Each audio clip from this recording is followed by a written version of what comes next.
Abu Nawas sangat sedih mendengar keluh kesah istrinya. Wajahnya muram sejak pagi. Sebab pagi tadi beberapa pekerja kerajaan atas perintah dari Baginda Raja membongkar dan terus menggali rumah Abu Nawas tanpa peduli dengan siapa pemiliknya. Ternyata, semua itu karena mimpi Baginda Raja. Dalam tidurnya, sang Baginda bermimpi bahwa di bawah rumah Abu Nawas terdapat perhiasan yang sangat mahal yang tak ternilai harganya. Karena yakin mimpi itu benar, Raja pun langsung memerintahkan penggalian. Namun, setelah digali cukup dalam, tidak ditemukan apapun. Anehnya, Baginda Raja tidak merasa bersalah. Ia tidak meminta maaf, apalagi mengganti kerugian. Rumah Abu Nawas rusak parah dan ini tentu saja membuat Abu Nawas menyimpan dendam. Lama Abu Nawas memeras otak memikirkan cara untuk membalas perbuatan Baginda Raja, namun ia belum juga menemukan ide. Makanan yang disiapkan oleh istrinya pun tidak disentuhnya karena nafsu makannya hilang. Malam pun tiba, namun Abu Nawas tetap tidak beranjak. Keesokan harinya, lalat-lalat mulai mendekati makanan Abu Nawas yang tidak disentuhnya kemarin karena basi. Abu Nawas melihat lalat-lalat itu yang menyerbu makanannya, lalu tiba-tiba ia tertawa riang. Abu Nawas berkata kepada istrinya, "Istriku, tolong ambilkan kain untuk menutup makananku dan sebatang besi." Istrinya heran dan bertanya, Untuk apa? "Untuk membalas Baginda Raja." tak lama kemudian, dengan muka berseri-seri Abu Nawas berangkat ke istana dengan membawa piring makanan tertutup dan tongkat besi. Sesampainya di hadapan Raja, Abu Nawas memberi hormat dan berkata, "Ampun tuanku, hamba menghadap tuanku Baginda hanya untuk mengadukan perlakuan tamu-tamu yang tidak diundang. Mereka memasuki rumah hamba tanpa izin dari hamba dan berani memakan makanan hamba." Siapakah tamu-tamu yang tak diundang itu, wahai Abu Nawas? "Lalat-lalat ini tuanku." kata Abu Nawas sambil membuka penutup piringnya. "Kepada siapa lagi hamba harus mengadu? Kalau bukan kepada junjungan hamba, hamba mengadukan perlakuan yang tidak adil ini." Lalu keadilan yang bagaimana yang engkau inginkan dariku? "Hamba hanya menginginkan izin tertulis dari Baginda sendiri agar hamba bisa dengan leluasa menghukum lalat-lalat itu." Baginda Raja terdiam. Ia tak bisa menolak permintaan Abu Nawas karena saat itu para menteri berkumpul di istana. Dengan berat hati, Baginda menulis surat izin untuk Abu Nawas yang isinya memperkenankan Abu Nawas memukul lalat-lalat itu dimanapun mereka hinggap. Tanpa menunggu perintah, Abu Nawas mulai mengusir lalat-lalat di piringnya hingga mereka terbang dan hinggap di sana-sini. Dengan tongkat besi yang sudah sejak tadi dibawanya dari rumah, Abu Nawas mulai mengejar dan memukuli lalat-lalat itu. Ada yang hinggap di kaca. Abu Nawas dengan leluasa memukulnya sampai pecah. Kemudian lalat hinggap di vas bunga. Abu Nawas menghantamnya sampai hancur. Patung, kursi, hiasan istana semuanya jadi korban. Lalat pun hinggap di tempayan raja. Tanpa ragu, Abu Nawas memukulnya juga. Semua orang kaget, tapi Abu Nawas tetap tenang. Ia hanya menjalankan perintah untuk menghukum lalat sesuai izin sang raja. Baginda Raja tidak berdaya, tidak bisa berkata apa-apa kecuali menyadari kesalahannya yang telah ia lakukan terhadap Abu Nawas. Setelah Abu Nawas merasa puas, Abu Nawas mohon diri pamit pulang. Barang-barang kesayangan Baginda banyak yang hancur. Bukan hanya itu saja, Baginda juga menanggung rasa malu. Kini ia sadar betapa kelirunya berbuat semena-mena kepada Abu Nawas. Abu Nawas yang tampak lucu dan sering menyenangkan orang itu ternyata bisa berubah menjadi garang dan ganas serta mampu membalas dendam terhadap orang yang mengusiknya. Abu Nawas pulang dengan perasaan lega.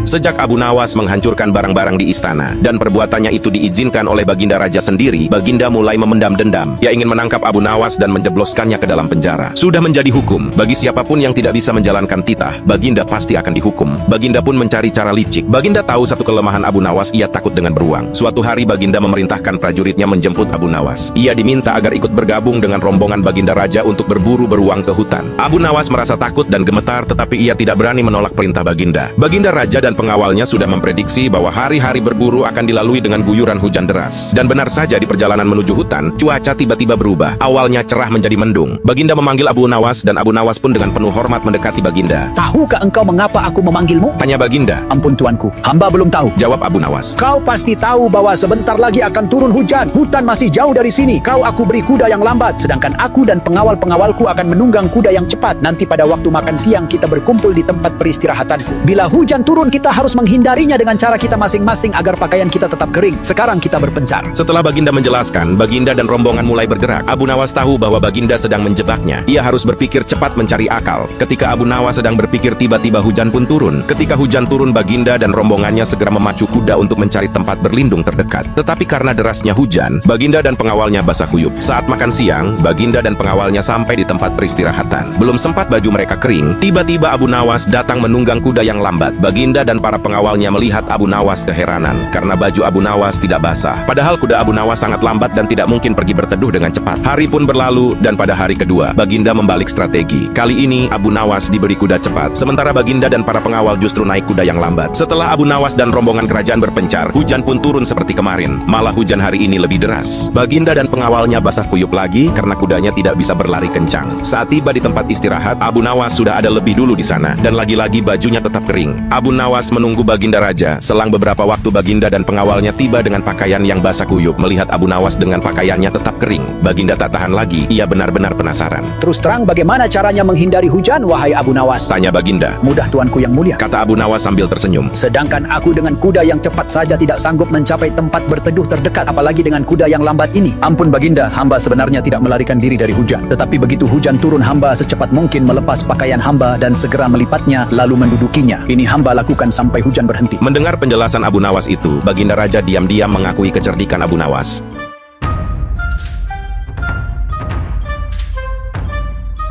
Sebelum dipercaya oleh Raja Harun al-Rashid, Abu Nawas pernah bekerja di sebuah toko jahit milik seorang majikan. Abu Nawas dikenal sebagai pekerja keras, rajin dan tekun. Karena itu majikannya pun sangat mempercayainya. Namun meskipun Abu Nawas bekerja dengan baik, majikannya terkenal sangat pelit. Ia tidak pernah memberikan bonus atau penghargaan atas dedikasi Abu Nawas. Sikap pelit sang majikan ini lama-lama membuat Abu Nawas jengkel. Hingga pada suatu ketika, majikan Abu Nawas datang ke toko dengan membawa sebuah kendi yang berisi madu. Abu Nawas yang melihatnya penasaran dan bertanya, Tuan, untuk apa kendi itu? Bolehkah aku meminta isinya? Mendengar ucapan Abu Nawas itu, majikannya jadi khawatir. Ia takut Abu Nawas akan meminum madunya dan akhirnya ia pun memutuskan untuk berbohong. Wahai Abu Nawas, kendi ini berisi racun. Aku tidak mau engkau mati karena meminumnya. Abu Nawas hanya mengangguk walaupun dia mengetahui jika tuanya itu berbohong. Abu Nawas juga mengetahui di dalam kendi itu adalah madu sebab aromanya sempat tercium olehnya. Tak lama kemudian, sang majikan pergi karena ada urusan dan kendi itu dibiarkan begitu saja di atas mejanya. Melihat hal itu, Abu Nawas langsung merencanakan sesuatu. Ia menjual sepotong pakaian dari toko lalu pergi membeli sebungkus roti. Setelah kembali, Abu Nawas mulai menyantap rotinya dengan madu dari kendi milik majikannya. Ia makan dengan lahap sampai semua madu di dalam kendi habis. Setelah kenyang, Abu Nawas meletakkan kendi itu di tempat semula dan kembali bekerja seperti biasa. Beberapa waktu kemudian, majikannya kembali ke toko dengan membawa sebungkus roti. Ia langsung menghampiri meja dengan niat ingin makan roti dengan madu. Namun alangkah terkejutnya ia ketika mendapati kendi itu sudah kosong. Majikan pun menyadari bahwa sepotong pakaian di tokonya juga hilang tanpa laporan. Ini pasti ulah Abu Nawas, Katanya dalam hati. Majikan pun menghampiri Abu Nawas yang sedang sibuk menjahit. Hai Abu Nawas, apa sebenarnya yang terjadi? Mengapa isi kendi bisa habis dan sepotong pakaian telah hilang? Maaf Tuan, tadi sewaktu Tuan pergi, ada sekelompok pencuri datang dan mengambil sepotong pakaian. Lantas apa yang kamu lakukan terhadap pencuri itu? Aku ketakutan dan tidak bisa berbuat apa-apa. Lalu mengapa isi kendiku hilang? Apakah juga diminum oleh pencuri itu? Tidak wahai Tuan. Lalu siapa yang telah menyantapnya? Sekali lagi mohon maaf wahai Tuan Majikan. Karena takut dimarahi oleh Tuan, maka aku putuskan untuk memilih bunuh diri saja menggunakan racun yang ada dalam kendi itu. Hamba pikir hamba akan mati, tapi rupanya ajal hamba belum sampai wahai Tuan. Mendengar jawaban jujur dan keahlian akal pikir Abu Nawas, majikan yang tadinya marah akhirnya terdiam. Ia sadar bahwa semua itu terjadi karena sifat pelit dan kebohongannya sendiri. Akhirnya ia tidak jadi memarahi Abu Nawas.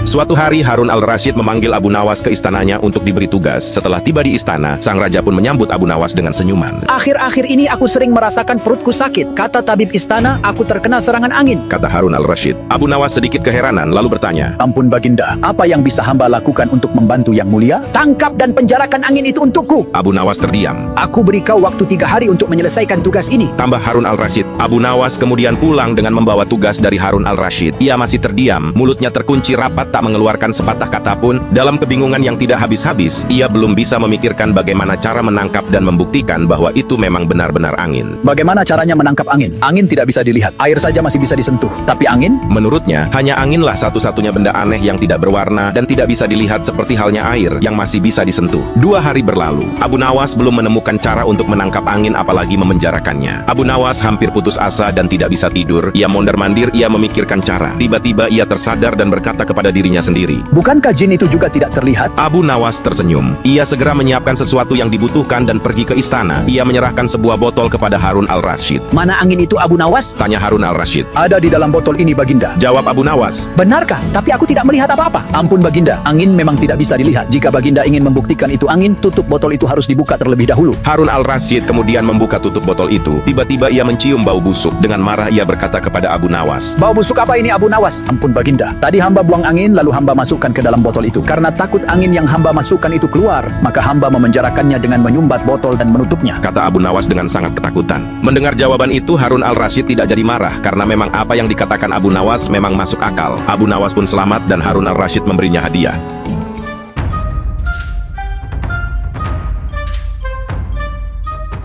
Suatu hari, Raja Harun al-Rasyid sedang berjalan-jalan di pasar. Saat itu, ia melihat Abu Nawas sedang memegang sebuah botol berisi anggur. Raja pun menegur dan berkata, Wahai Abu Nawas, apa yang sedang kau pegang itu? Abu Nawas gugup. Ia memegang botol itu dengan erat dan menjawab, Ini susu, Baginda. Bagaimana mungkin air susu berwarna merah? Susu itu seharusnya berwarna putih bersih. kata Raja terheran-heran dengan jawaban Abu Nawas sambil mengambil botol itu dari tangan Abu Nawas. Abu Nawas menjawab, Benar, Baginda. Tadi air susu ini berwarna putih bersih. Namun ketika melihat Baginda yang gagah dan tampan rupawan, ia menjadi malu dan berubah menjadi merah merona. Mendengar jawaban Abu Nawas, Raja lalu tertawa terbahak-bahak dan meninggalkan Abu Nawas sambil menggelengkan kepalanya. Pernah juga pada suatu malam, Raja Harun al-Rasyid tidak bisa tidur. Ia mencoba memejamkan mata, namun rasa kantuk tak juga datang. Dengan kesal, Raja memanggil pengawal dan berkata, Umumkan kepada seluruh rakyat, siapa saja yang bisa membuat raja tertidur akan diberikan 10 koin emas. Pengawal segera mengangguk dan bergegas keluar. Ia memerintahkan bawahannya untuk menyampaikan titah raja kepada rakyat. Tak lama, 2 orang datang ke istana. Mereka juga kebetulan belum bisa tidur malam itu. Mereka ingin mencoba peruntungan. Kedua peserta tersebut gagal membuat raja bisa tertidur. Cerita yang dibawakan 2 peserta pertama justru malah membuat raja semakin sulit untuk tertidur. Hingga sampailah Abu Nawas yang menawarkan diri untuk mengikuti sayembara. Setelah dipersilahkan, Abu Nawas mulai bercerita. Baginda, dulu ada seekor raja semut yang kurang kerjaan. Ia masuk ke kuping sebelah kanan yang sedang tidur, lalu keluar lagi, masuk lagi, keluar lagi, masuk, kemudian keluar lagi. Kemudian masuk ke kuping kiri, keluar lagi, masuk lagi, dan keluar lagi, masuk lagi, keluar lagi, masuk, keluar, dan seterusnya. Raja pun kesal mendengar cerita Abu Nawas. Ia menjadi jenuh dan sama sekali tidak tertarik dengan kisahnya, sehingga Raja memiringkan tubuh membelakangi Abu Nawas. Akan tetapi, Abu Nawas terus saja melanjutkan ceritanya. Akibat cerita yang menjenuhkan itu, Raja pun mulai menguap beberapa kali. Perlahan Raja mulai menutup kedua mata dan akhirnya bisa tidur. Abu Nawas pun akhirnya memenangkan sayembara itu berkat cerita asal-asalannya yang berhasil membuat Raja tertidur.